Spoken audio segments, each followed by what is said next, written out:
Primeiro livro de Samuel, capítulo 7, a partir do versículo 3. Primeiro livro de Samuel, capítulo 7, a partir do versículo 3. Encontraram? Amém? Falou Samuel a toda a casa de Israel, dizendo: se é de todo o vosso coração que voltais ao Senhor, tirai dentre vós os deuses estranhos e os astarotes, e preparai o coração ao Senhor, e servi a Ele só, e Ele vos livrará das mãos dos filisteus. Então os filhos de Israel tiraram dentre si os Baalins e os astarotes, e serviram só ao Senhor. Disse mais Samuel: congregai todo Israel em Mispa, e orarei por vós ao Senhor. Congregaram-se em Mispa, tiraram água e a derramaram perante o Senhor, jejuaram aquele dia e ali disseram: pecamos contra o Senhor. E Samuel julgou os filhos de Israel em Mispa. Quando, pois, os filisteus ouviram que os filhos de Israel estavam congregados em Mispa, subiram os príncipes dos filisteus contra Israel, o que, ouvindo os filhos de Israel, tiveram medo dos filisteus. Então disseram os filhos de Israel a Samuel: não cesses de clamar ao Senhor nosso Deus por nós, para que nos livre da mão dos filisteus. Tomou, pois, Samuel um cordeiro que ainda o mamava e o sacrificou em holocausto ao Senhor. Clamou Samuel ao Senhor por Israel, e o Senhor lhe respondeu. Enquanto Samuel oferecia o holocausto, os filisteus chegaram à peleja contra Israel, mas trovejou o Senhor aquele dia com um grande estampido sobre os filisteus, e os aterrou de tal modo que foram derrotados diante dos filhos de Israel. Saindo de Mispa, os homens de Israel perseguiram os filisteus e os derrotaram até abaixo de Bet-car. Tomou então Samuel uma pedra e a pôs entre Mispa e Sem, e lhe chamou Ebenezer e disse: até aqui nos ajudou o Senhor. Amém? Glória a Deus.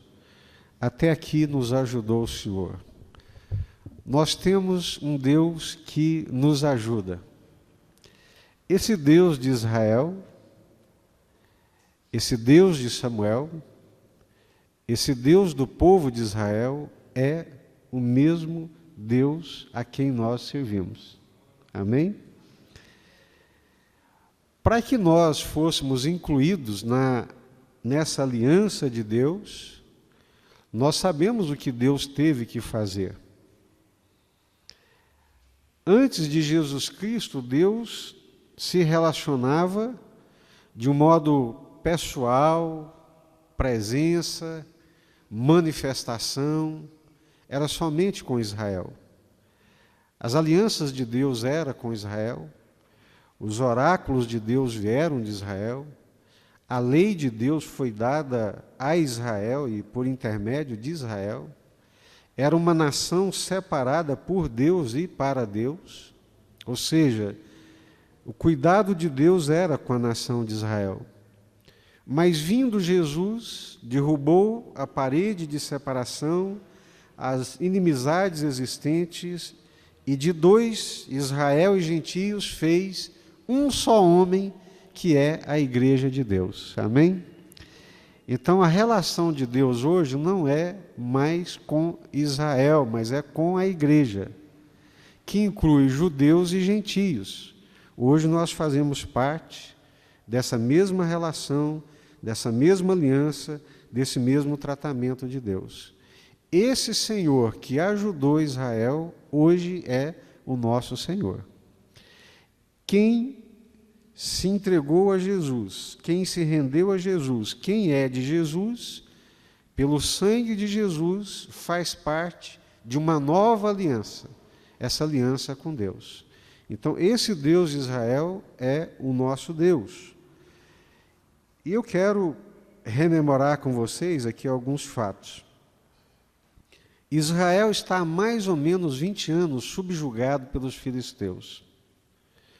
Os filisteus cresceram, ficaram fortes, dominaram o manuseio do ferro, fizeram espadas, fizeram carros de ferro para a guerra e ficaram muito poderosos.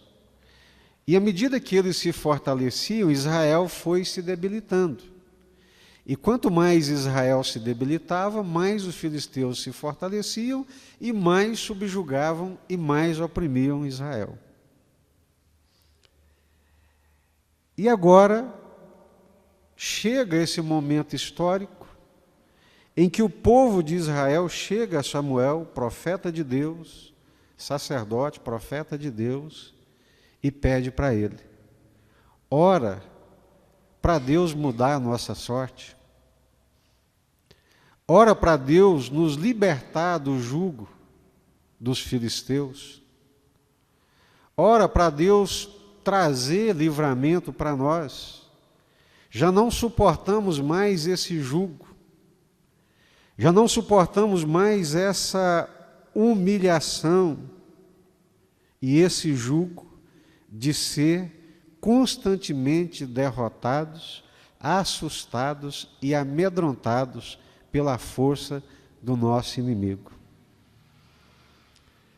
Samuel disse para eles: olha, eu oro por vocês, eu intercedo por vocês, mas Deus só vai ouvir e responder mediante algumas condições. E isso é muito importante a gente entender. É de todo o coração que vocês se voltam para o Senhor? Aí no versículo 3. Falou Samuel a toda a casa de Israel, dizendo: se é de todo o vosso coração que voltais ao Senhor, tirai dentre vós os deuses estranhos e os astarotes, e preparai o coração ao Senhor, e servi a Ele só, e Ele vos livrará das mãos dos filisteus. Em dois momentos aí Samuel faz referência ao coração, ao íntimo, à essência do nosso ser.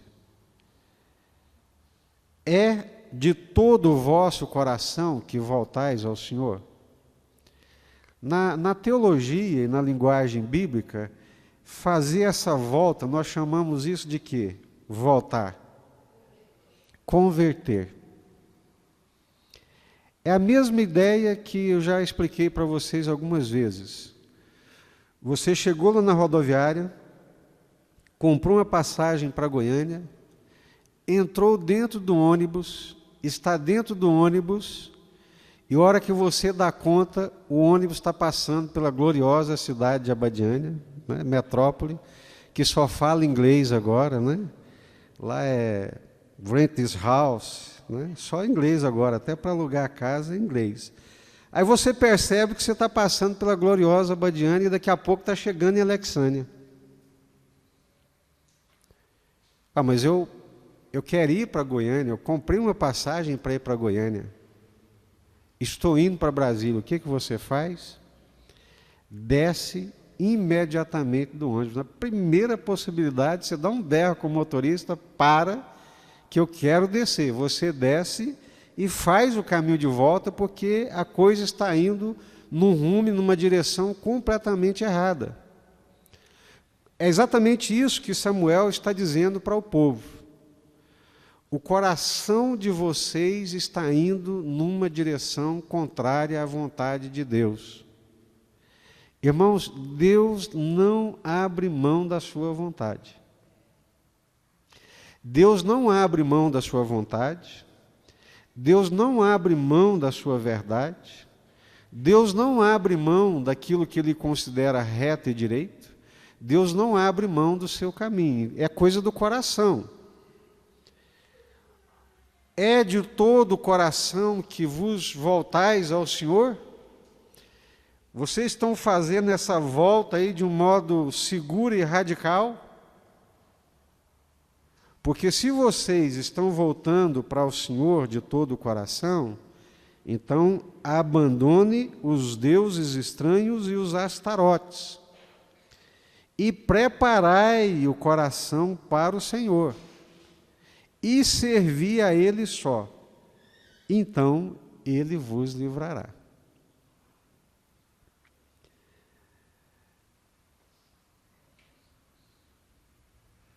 Deus não abre mão da sua vontade, Deus não abre mão de ser Ele e somente Ele o nosso Deus.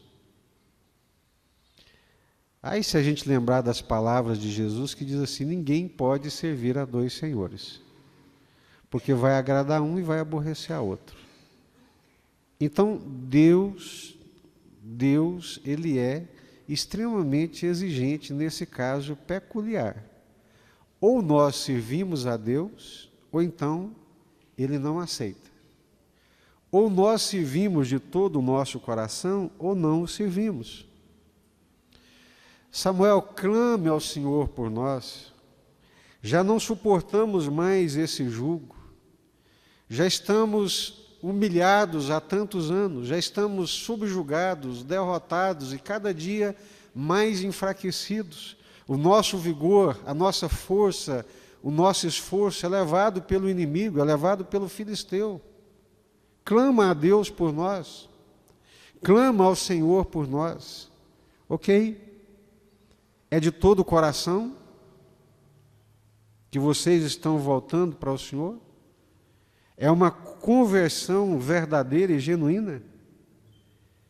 Então, façam coisas também radicais. Libertem-se dos deuses estranhos. Queimem esses postes ídolos que são chamados de astarotes. E preparem o coração ao Senhor. E servi a Ele só. E Ele vos livrará. Então os filhos de Israel tiraram dentre si os baalins, os astarotes e serviram só ao Senhor. Eles desceram do ônibus, fizeram o caminho de volta, jogaram fora as coisas que ofendiam a Deus, abriram mão das coisas que ofendiam a Deus para ficar com o Senhor. E disse Samuel, então congregai em Mispa e orarei por vós. Congregaram em Mispa, tiraram água, fizeram as suas libações, jejuaram aquele dia e disseram, pecamos contra o Senhor. Se o primeiro momento começa com essa volta, de voltar para Deus, que nós chamamos de conversão, acontece uma outra coisa muito importante, que é o arrependimento. O que é o arrependimento? É o reconhecimento de que pecamos e de que ofendemos a Deus. E eles fizeram isso de uma forma contrita e compungida, né? Jejuando, orando e confessando. Pecamos contra o Senhor. Pecamos contra o Senhor. Ofendemos ao Senhor. Colocamos outras coisas no lugar do Senhor.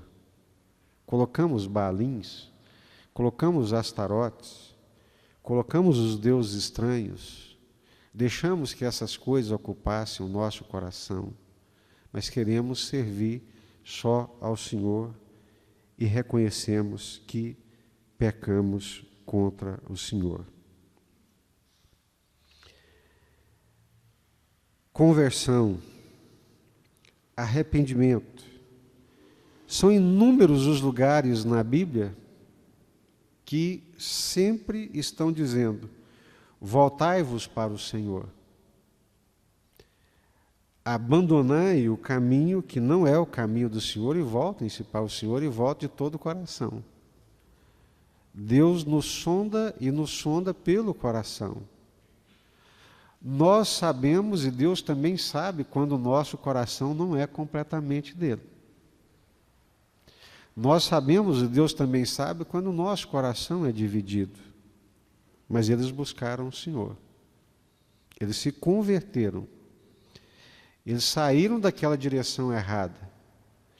Eles pularam fora daquele ônibus que ia levá-los para um lugar errado.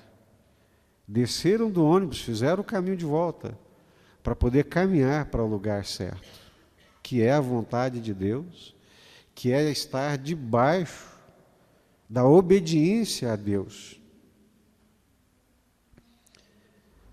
E se arrependeram, confessaram: olha, nós temos pecado contra o Senhor. Coisas muito difíceis para nós, seres humanos.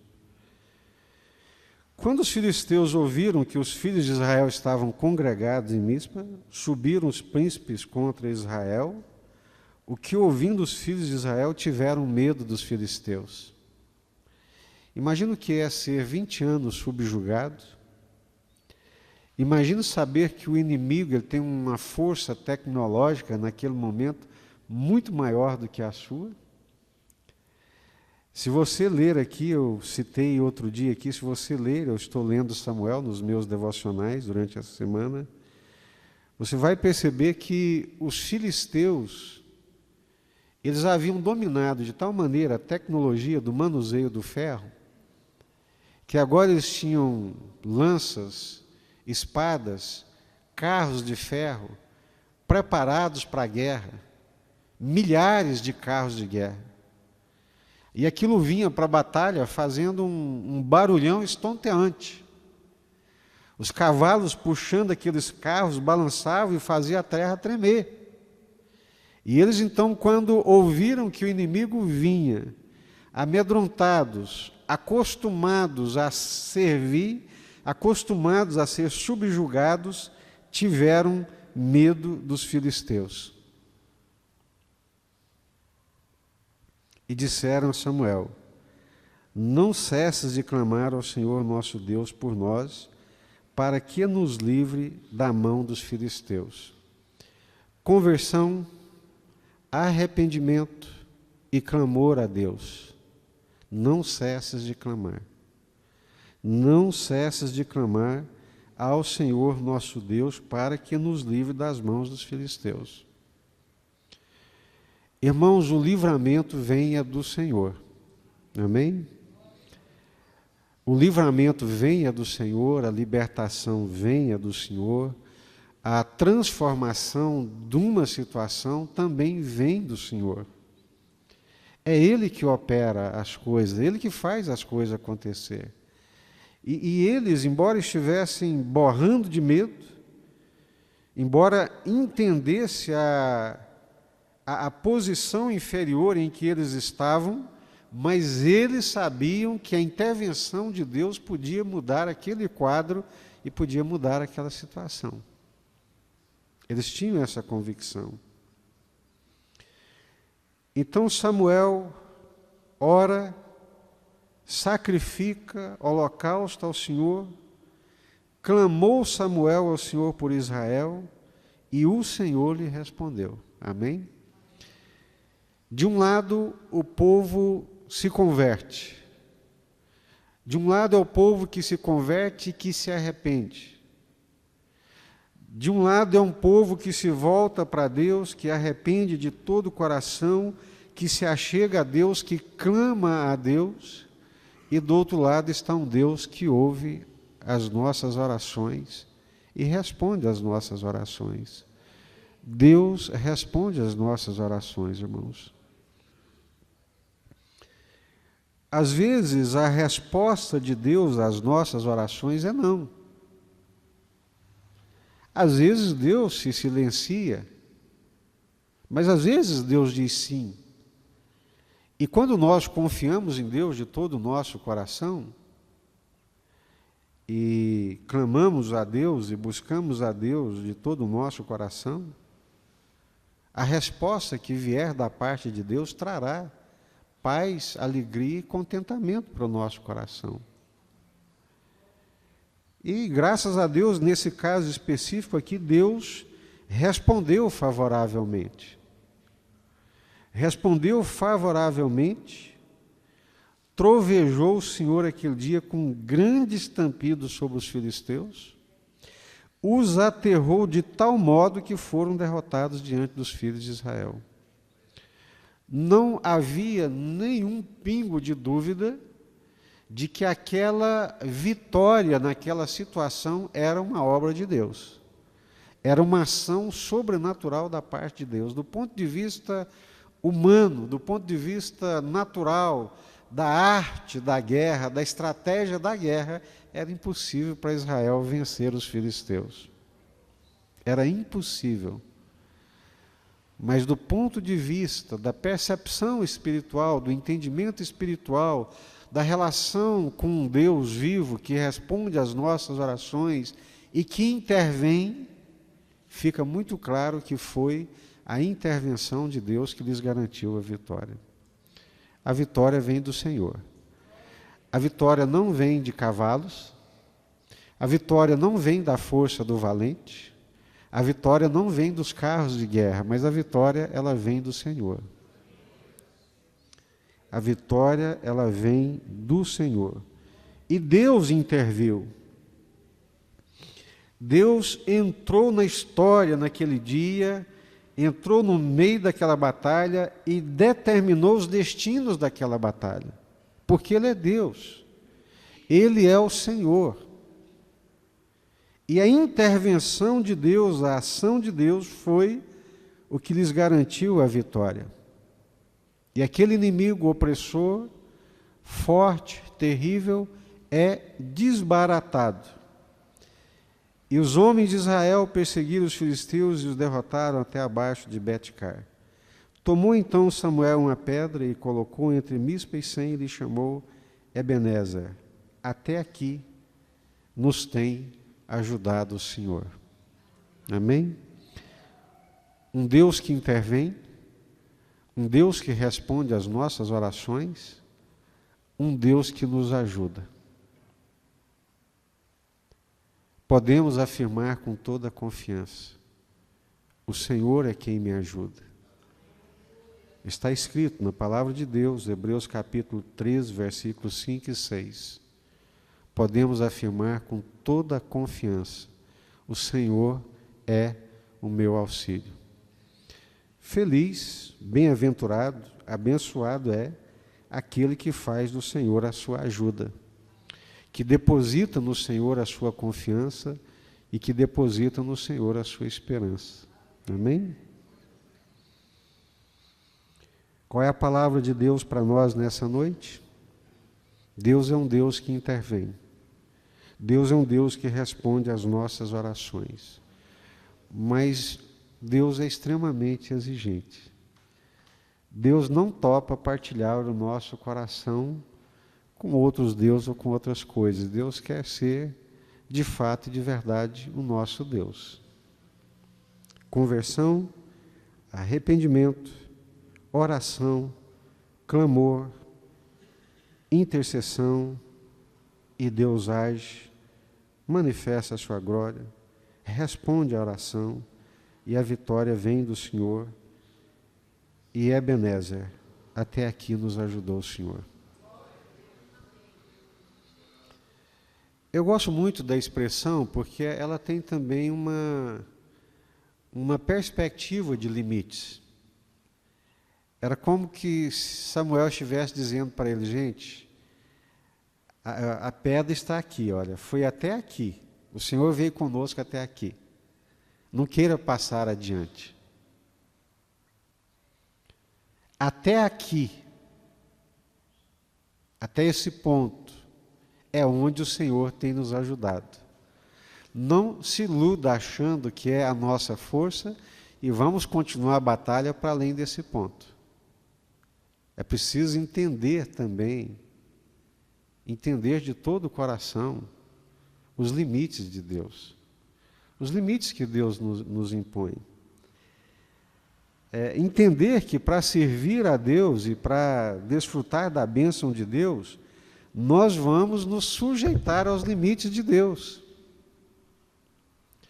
Pegou aquela pedra, meteu ali entre Sem, entre Mispa e Sem, e disse: gente, até aqui nos ajudou o Senhor. O Senhor tem nos ajudado até aqui. Então, aleluia, glória a Deus, esses são os limites que o Senhor está colocando. Não queira ir além. Não queira passar adiante, achando que a coisa está boa demais e que é a sua força. Não. Entenda a dimensão da ação de Deus. Tenha percepção espiritual dos limites que Deus nos coloca. Por mais corajosos e empreendedores que sejamos, é muito bom se submeter aos limites de Deus. Até aqui. Até aqui nos ajudou o Senhor. O Senhor ajuda. O Senhor nos ajudou. O Senhor tem nos ajudado. O Senhor vai nos ajudar. Está escrito, Ele é um Deus que ajuda, é um Deus que nos auxilia. E o que seria de nós sem esse auxílio e sem essa ajuda de Deus? Mas é bom, muito bom, entender os limites que Deus coloca. Amém? Vamos orar?